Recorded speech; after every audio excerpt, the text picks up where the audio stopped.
ఎంత మాట అన్నావో తెలుసా? నన్ను ఎంత మాట అన్నావో తెలుసా? తెలియదా? నా వీడియోలు వేస్ట్ వీడియోలు అంటావా? ఎలా అనిపించేది నీకు? అస్సలు ఎలా అనిపించింది? ఎంత కష్టపడ్డానో తెలుసా?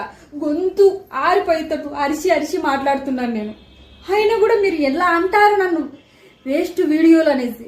ఎంత బాధ అనిపిస్తుందో తెలుసా? కన్నీళ్ళు ఆగట్లేదు, తుడుచుకుందామంటే ఖర్చు కూడా లేదు నా దగ్గర. నిజంగానే నమ్మండి రా ఇప్పటికన్నా.